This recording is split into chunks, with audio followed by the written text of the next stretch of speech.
Students, we have studied about similarity and we have dealt with these such type of questions in exercise 6.1 and 6.2. और हमने जो basic information पढ़ी वो ये थी कि for the similarity of two triangles two conditions must be there, they should be satisfied. So let us draw a triangle. So we can see that there are four triangles out of which we have to study about their similarity. देखो हमें सबसे पहले ये ध्यान रखना होता है कि जो फर्स्ट कंडीशन है, अगर दो ट्राइंगल सिमिलर होंगे तो उनके एंगल्स इक्वल होते हैं। एंगल्स भी कौन से होने चाहिए? Corresponding angles. करस्पॉन्डिंग एंगल्स मतलब होता है जैसे इसके अंदर ए बी और सी ये नाम रखा जाए, इसके अंदर पी क्यू और ये आर नाम रखा जाए। तो सिमिलरिटी के लिए दो चीज़ें हैं, या तो आप पहले ट्राइंगल्स को सिमिलर प्रूफ कर दो फिर उनके नाम लिखो, या फिर पहले ट्राइंगल्स का नाम लिखो देन आप उसको सिमिलर प्रूफ करो कि भाई कौन सा एंगल किसके बराबर होगा। तो पहली कंडीशन ये है कि हम बता देते कौन सा एंगल किसके बराबर है। तो यहाँ का जो एंगल ए है वो इस एंगल पी के बराबर है, ठीक है। यहाँ जो एंगल बी है जिसको मैं डबल लाइन से बना रहा हूँ that is equal to angle number Q. And जो यहाँ पे थर्ड जो एंगल है सी, जो हम तीन लाइन से ड्रॉ करें that is equal to angle number R that is design by three lines. तो पहली कंडीशन ये है कि corresponding angles are equal. Corresponding मतलब जैसे इसका ए है तो इसका जो टॉप वर्टेक्स वाला टॉप वाला वर्टेक्स है वो इक्वल होगा angle A is equal to angle P. You can write angle A is equal to angle P. Similarly angle B is equal to angle Q corresponding है, ठीक है, left side वाला है और ये इसका राइट साइड वाला है that is C equal to R. तो हमने लिखा ये एंगल्स इक्वल है एंड दोनों properties their corresponding sides are in the same ratio. Same ratio का मतलब है जैसे दिख रहा है कि ये फिगर जो है राइट हैंड साइड वाला ये स्मॉलर फिगर है as compare to this left one. So suppose this is 2, this is 3 and this is 4 and this figure is twice or thrice of the given figure, then what is the actual meaning of this twice or thrice? If this side PQ is 2, then suppose this side is 6 units or 6 centimeter, they all are in centimeters, 2 centimeter 3 centimeter 4 centimeter। तो जैसे to का 3 times 6 है तो यहाँ पे 4 का 3 times कितना होना चाहिए 12 सेंटीमीटर और 3 का 3 टाइम्स कितना होना चाहिए 9 सेंटीमीटर। तब हम बोल पाएंगे कि जो ए बी सी ट्राइंगल है वो पी क्यू आर के सिमिलर है। सिमिलरिटी का साइन ये होता है और ट्राइंगल में से जिनको सिमिलर प्रूफ करना होता है उसका किसी भी एक का नाम पहले आप अपनी मर्जी से लिख सकते हो। जैसे हमने इसका नाम लिखा ट्राइंगल ए बी सी, लेकिन दूसरे वाले का नाम लिखने के लिए you have to be very specific. देखो कैसे, जैसे ए बी जो साइड है वो मल्टीपल था 2 का 3 टाइम्स, ठीक है, और पी आर जो साइड है वो 3 का 3 टाइम्स। ये समझ सकते हो कि अब ये कोई बड़ा फिगर था, इसका हमने मिनिमाइजेशन कर दिया या फिर हमने पी क्यू आर वाले ट्राइंगल को जूम करके देखा है तो ये हमें ट्राइंगल मिला है। लेकिन हमें ध्यान रखना है कि ये साइड कौन सी है, ए बी साइड वो है जिसके पास में वो दो एंगल्स हैं जिसमें 1 आर्क और 2 आर्क आ रही है। इसमें भी देखो 1 आर्क और 2 आर्क आ रही है। तो मेरे पास में इस साइड का नाम दो तरीके से लिखा जा सकता है, या तो मैं लिख सकता हूँ पी क्यू और या फिर लिख सकता हूँ क्यू पी से, ठीक है। लेकिन हमें सिमिलरिटी लिखते टाइम कैसे चलना है, देखो ट्राइंगल नंबर और क्या हो सकता है। सिमिलरिटी लिखते समय कैसे चलना है, जैसे मैं यहाँ पे जा रहा हूँ ए देन बी देन सी, तो हमें पकड़ना है वो वाला वर्टेक्स जिसके पास में सिंगल एंगल है। तो हमने पकड़ा ये वाला पी वाला, तो क्यू से स्टार्ट नहीं करेंगे, पी और क्यू को पहले लिखा जाएगा then the remaining part is R. So this is how we write down the similarity. So triangle A B C similar to triangle P Q R. और अगर हमें वाई विषय बिना देखना हो इसको तो हम कैसे देखते हैं कि triangle A B C given होता है similar triangle P Q R के, तो हम इससे ट्राइंगल ये जैसे हम मेरे को ये कंडीशन दे रखी होती है पहले ही सपोज करो, तो मैं इससे ट्राइंगल ऐसे ड्रॉ करूँगा। तो पहले किसी का भी नाम लिख दूंगा, मैं लिखूँगा यहाँ पे ए बी और सी, पहले नाम रैंडम होता है। देन जहाँ ए का वर्टेक्स वहीं पी का वर्टेक्स, अगर ए का वर्टेक्स ऊपर है तो यहाँ पे वर्टेक्स कहाँ हो जाएगा ऊपर, अगर बी का वर्टेक्स लेफ्ट साइड में है तो यहाँ पे क्यू का वर्टेक्स यहाँ हो जाएगा, आर का यहाँ पे तो आर यहाँ हो जाएगा। और करस्पॉन्डिंग एंगल्स इक्वल होते हैं तो ये एंगल इसके बराबर हो जाएगा, ये वाला एंगल जिसका एंगल नंबर 2 है ये इसके बराबर हो जाएगा एंगल नंबर 2 के, और 3 वाला किसके बराबर हो जाएगा एंगल नंबर 3 के। तो दोनों तरीके से हम सिमिलरिटी को लिख सकते हैं। अब हमारे पास में क्राइटेरिया के अंदर हमें क्या क्या लिखना है वो हम आप लोगों को बता देते हैं। उससे पहले सबसे पहले आपने जो ट्राइंगल्स लिखे हैं उन अच्छे से लिख देते दोबारा से। जैसे हमने यहाँ पे लिख दिया है angle A is equal to angle P, angle B equal to angle Q and angle C equal to angle R. उसके अलावा क्योंकि जैसे ये 2 का थ्राइस था 6, तो रेशियो हम पहले मेंटेन कर देते हैं, बता देते हैं। दैट इज जैसे मैंने लिखा ए बी, ठीक है, तो मैं यहाँ पे लिख देता हूँ ए बी और इसकी करस्पॉन्डिंग साइड यहाँ पे कौन है पी क्यू, तो मैं ए लिखूँगा A B upon P Q is equal to, जैसे 6 सेंटीमीटर था यहाँ 2 सेंटीमीटर था, इट इज इक्वल टू 3 आया है, ठीक है, जो कि यूनिटलेस क्वांटिटी है। अब हमारे पास में ए सी की बात कर रहे हैं तो हमने लिखा है यहाँ पे ए सी एंड जो इसका करस्पॉन्डिंग पार्ट है हमारे इस फिगर का, अब उसको देखने की जरूरत नहीं है, हम उसको यहाँ से भी देख सकते हैं। जैसे यहाँ से ए बी था तो फर्स्ट 2 लेटर्स यहाँ पे पी क्यू है इन ऑर्डर, ध्यान रखना, ठीक है, और यहाँ पे ए सी है first and third letter in order, then it is P R. तो ऑब्वियसली ए सी अपॉन क्या हो जाएगा, P R, it is equal to, देखो ए सी का वैल्यू कितना है 9 और पी आर का कितना है 3 centimetre, centimetre again it is 3 and the remaining one is B C upon Q R, then B C upon Q R is also equal to 3, आप लोग देख सकते हैं। तो we can see that A B upon P Q is equal to A C upon P R is equal to B C upon Q R for similar triangles. ये किस case के अंदर होता है, सिमिलर ट्राइंगल्स के अंदर। ये तो सेकंड प्रॉपर्टी थी। फर्स्ट प्रॉपर्टी थी वो जो आप लोगों का एंगल का इक्वल होना, जो मैंने यहाँ पे अलग से आपको मेंशन किया था। This is the first property, this is the second property. अगर वो दोनों को फॉलो करता है तब दोनों ट्राइंगल सिमिलर हैं, अदरवाइज नहीं है। जैसे थोड़ा सा रिफ्रेश बैक करने के लिए हम लोगों ने ये दो क्वाड्रेटर्स बनाए हैं। Suppose this is a square और इसका साइड जो है ए सेंटीमीटर है, then it's again a centimetre, unit हम लिख देते हैं, ए सेंटीमीटर रहेगा और ये भी ए सेंटीमीटर, ये सब सेंटीमीटर में, और this is also a centimetre. We know that the vertex angle of square is always 90 degree, ये हमेशा 90 डिग्री है, ये हमेशा 90 डिग्री है और ये हमेशा 90 डिग्री है। दिस इज अ रोम्बस, ठीक है, रोम्बस है। तो रोम्बस की वजह से suppose the lengths are double or some multiple of this a centimeter, suppose this is 2a centimeter, this is 2a, this is 2a and this is 2a, तो हम क्या कर सकते हैं, ये सब सेंटीमीटर में, हम कह सकते हैं कि हमारे पास के अंदर जो ये सेकंड प्रॉपर्टी जो हमने ऊपर बताई थी, इसको ये फॉलो कर रहा है। सेकंड प्रॉपर्टी को कैसे फॉलो कर रहा है, जैसे इस साइड को मैं इससे डिवाइड करूँगा तो 2a upon a it is equal to 2, इसको जब मैं इससे डिवाइड करूँगा इट इज़ अगेन 2, इसको जब मैं इससे डिवाइड करूँगा तो अगेन 2, और इसका जब फोर्थ वाली को इससे डिवाइड करूँगा तो again it is 2। But the first property that corresponding angles are equal, that is not followed है। जैसे यहाँ पे अगर 90 डिग्री एंगल, तो यहाँ कहीं पर भी 90 डिग्री का एंगल नहीं है, यहाँ भी 90 डिग्री का एंगल नहीं है, तो एंगल नॉट इक्वल नहीं होने की वजह से बोथ द फिगर्स, अगर सपोज पहले वाले का नाम 1 है तो both the figure are not similar, first figure is not similar to second figure. तो हमारे पास में जो कुछ क्राइटेरियाज हैं वो हम लोग पढ़ लेते हैं कि कौन कौन से क्राइटेरिया से हम इतना सब कुछ देखने के बजाय सिंपली कौन सी ट्रिक्स से पता कर सकते हैं कि ट्रायंगल सिमिलर हैं या नहीं है। हम लोग अभी कुछ प्रॉपर्टीज़ को रीड करते हैं जो कि बार बार ये सब साइड्स और एंगल्स को चेक करने से हमें बचाएंगी या हमारा काम आसान कर देंगी। सबसे पहली प्रॉपर्टी है एंगल एंगल एंगल प्रॉपर्टी। देखो ये प्रॉपर्टी बहुत इजी और बहुत आसान इसलिए भी कह सकते हैं क्योंकि आपने ये ऑलरेडी यूज़ कर रखा है, ठीक है। एंगल एंगल एंगल प्रॉपर्टी, देखो एंगल एंगल एंगल प्रॉपर्टी का दूसरा नाम होता है angle angle property. Angle angle property में से एक नाम निकाल दिया गया है। रीज़न क्या है, रीज़न ये है कि जैसे हमारे पास में कोई ट्रायंगल होता है, ठीक है, जैसे सपोज मैं यहाँ पे दो ट्रायंगल बना रहा हूँ, एक ट्रायंगल मैंने यहाँ बनाया और एक ट्रायंगल मैंने यहाँ बनाया, और इनके हम एंगल एंगल एंगल का मतलब है तीनों एंगल्स को देखें। जैसे सपोज इसका नाम रखा 1 एंगल नंबर, इसका नाम रखा एंगल नंबर 2, इसका नाम रखा angle number 3।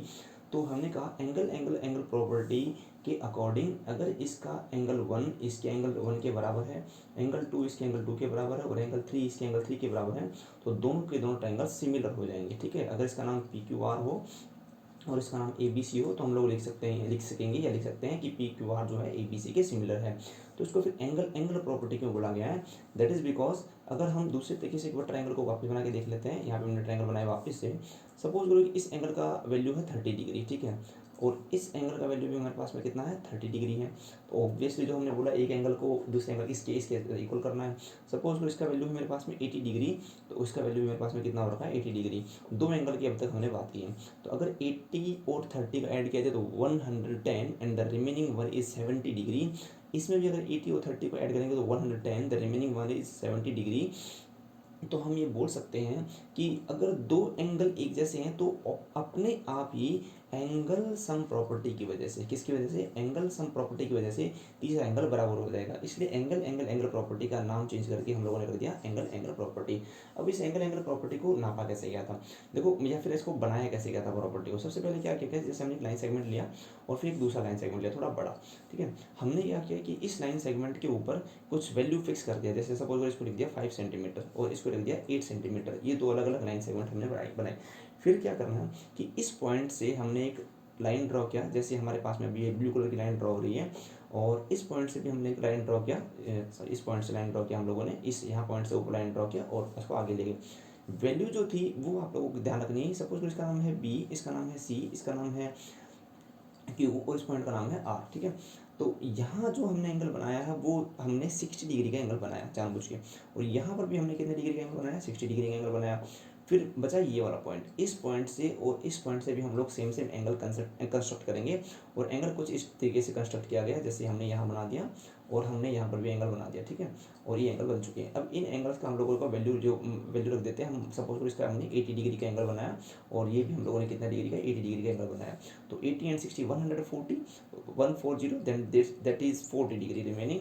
80 and 60 140, that remaining is 40 degree. तो हमारे पास में ये 40 डिग्री आया। तो अपने आप जो थर्ड वाला वर्टेक्स है, सपोज इसका नाम ए है और सपोज करो इसका नाम पी है, तो अपने आप आया angle A is equal to angle number P. तो हमने नोटिस क्या किया, ये एक एक्टिविटी है, एक्टिविटी ये नोटिस किया कि अगर बी सी का वैल्यू और पी क्यू आर के वैल्यू का रेशियो लिया जाए, दैट इज 8/5, तो अगर मैं इसका रेशियो लूँ तो 1.6 आएगा। इस रेशियो को हमने जब इसकी ए बी को, यहाँ ये वाली लाइन है ए बी जो यहाँ पे मैं ड्रॉ कर रहा हूँ, ए बी लाइन को और पी क्यू लाइन को मेजर किया, तो वो रेशियो भी 1.6 ही आया। फिर ए सी को मेजर किया तो वो रेशियो भी क्या आया, 1.6 ही आया। तो हमने एक नई थ्योरम बनाई। थ्योरम का स्टेटमेंट कुछ ऐसा, देखो हमारे पास में पहले दो जो हम लोगों ने शर्तें रखी हुई थी, या फिर दो हम लोगों ने जो क्राइटेरिया रखे हुए थे, वो ये थे। पहला पार्ट था कि angles, all corresponding angles are equal, सारे करस्पॉन्डिंग एंगल इक्वल होने चाहिए। और second, corresponding sides are in the same ratio, वो उनका रेशियो सेम होना चाहिए। तो यहाँ पे जब हमने ये एंगल, यहाँ पे ये 5 लिया, ये 8 लिया, और जब एंगल हमने सेम सेम लिए, तो हमने देखा कि इनका रेशियो अपने आप ही सेम हो रहा है। तो हम लोगों ने थ्योरम को चेंज कर दिया और बोला कि अगर किसी दो ट्रायंगल्स के अंदर करस्पॉन्डिंग एंगल्स, जैसे मैं एक बार इसका एंगल बना देता हूँ, करस्पॉन्डिंग एंगल यानी ये वाला एंगल इस वाले एंगल के बराबर हो, if in two triangles corresponding angles are equal, सारे के सारे बराबर हो, सारे में से दो ही चाहिए होते हैं क्योंकि तीसरा अपने आप बराबर हो जाएगा। Then the corresponding sides are in the same ratio, तो उनकी जो करस्पॉन्डिंग साइड्स होती है उनका रेशियो सेम हो जाता है। और अगर सेम हो जाता है तो वो हमारे पास में सेकंड प्रॉपर्टी को अपने आप फॉलो कर देता है। इसलिए मुझे इसमें दो प्रॉपर्टी फर्स्ट और सेकंड ना पढ़ के सिर्फ वन प्रॉपर्टी को पढ़ना है, और हमें बोल देना है कि अगर तीनों एंगल सेम होंगे तो भी ट्राइंगल सिमिलर हो जाएंगे, और तीनों एंगल भी नहीं, हमें सिर्फ दो एंगल चाहिए, इसलिए इसका नाम रखा गया एंगल एंगल सिमिलैरिटी। तो हमने कहा अगर एंगल एंगल सिमिलैरिटी भी होगी तो दोनों के दोनों ट्राइंगल्स सेम हो जाएंगे या फिर सिमिलर हो जाएंगे। Now what we have to think कि क्या हम इसका उल्टा नहीं कर सकते हैं, जो हमने अभी डिस्कस किया है, क्या हम इसका ऑपोजिट नहीं कर सकते हैं। ऑपोजिट आने का मतलब है, जैसे हमने ये दो ट्रायंगल ड्रॉ किए, और जैसे हमने अभी बोला कि ये जो एंगल है, सपोज करो हमने लिया था 40 डिग्री, तो यहाँ पे मैंने लिया इसका वैल्यू 40 डिग्री, और इसका वैल्यू 60 डिग्री, तो इसका वैल्यू हमने कितना लिया, 60 डिग्री। तो अपने आप ये दोनों ट्रायंगल्स कैसे हो जाएंगे, सिमिलर हो जाएंगे। इसका नाम है ए बी सी और इसका नाम है पी क्यू आर। अगर हमने बोला अभी ऊपर कि अगर दो एंगल सेम हो जाएं तो तीसरा एंगल अपने आप सेम हो जाएगा, जो कि इस केस के अंदर 80 डिग्री का है और इस केस के अंदर भी 80 डिग्री का है, हो गया सेम। ऐसा करने पे हमने ऊपर बोला कि ऑब्जर्वेशन से हमने जब इसको मेजरमेंट किया, तो ये जो रेशियोज हैं, ए बी का ratio is upon P Q का रेशियो, यानी ए बी और पी क्यू का ratio is equal to B C upon Q R का रेशियो और is equal to A C और पी आर का रेशियो। ये सब के सब इक्वल है और ये किसी कांस्टेंट या वैल्यू के बराबर है। अगर हम इसका रिवर्स प्रोसेस लें, that is converse of the above theorem, तो हम ये बोलेंगे अगर किसी ट्राइंगल की साइड्स जो हैं वो सेम रेशियो में हो, जैसे इसका मैंने रेशियो लिया दो साइड्स का अलग अलग ट्राइंगल्स की, इसका रेशियो लिया और इसका रेशियो लिया, अगर ये रेशियो सबका सेम हो तो इनके करस्पॉन्डिंग एंगल अपने आप ही बराबर हो जाएंगे। क्योंकि हमने देखा था कि जब एंगल सेम थे तो मेजरमेंट की वजह से साइड्स बराबर रेशियो में आ रही थी। हम उल्टा लेके चलते हैं, देखो पहले हमने क्या बोला कि angles are equal, angles equal हैं, तो इससे ये मिला था कि जो साइड्स हैं उनका रेशियो सेम है, साइड्स आर इन रेशियो। अब हम इसको उल्टा कर देते हैं, हम बोलते हैं कि अगर साइड्स जो हम पहले से ही एक रेशियो में लेके चले तो इसका मतलब एंगल भी हमें से कैसे आने चाहिए, इक्वल आने चाहिए, ये मैथमेटिकली इसको फॉलो करना चाहिए। और ऐसा ही हुआ, तो हमने एक प्रॉपर्टी रखी कि अगर साइड किसी एक ट्रायंगल की, एक साइड किसी दूसरे ट्रायंगल की साइड का रेशियो वही दूसरे वाले ट्रायंगल की दूसरी साइड और पहले वाले ट्रायंगल की दूसरी साइड और पहले वाले ट्रायंगल की तीसरी साइड और दूसरे ट्रायंगल की तीसरी साइड, इन तीनों का आपस में रेशियो लिया जाए और वो रेशियो सेम हो, तो साइड साइड साइड प्रॉपर्टी से उनके एंगल आपस में इक्वल हो जाएंगे और both the triangles that is A B C in this case will be similar to triangle P Q R. और ये हमारे पास में सेकंड प्रॉपर्टी आ चुकी है, या फिर सेकंड क्राइटेरिया आ चुका है कि साइड साइड साइड लेकर भी हम इनको दोनों को सिमिलर प्रूफ कर सकते हैं। फाइनली थर्ड प्रॉपर्टी जो हमें रीड करनी है वो है side angle side, that you have already studied in class 9। Side angle side का मतलब होता है, पहले हम दो ट्रायंगल्स ड्रॉ कर लेते हैं ताकि आपको उसका मतलब पता चले, एक ट्रायंगल यहाँ पे और एक ट्रायंगल यहाँ पे।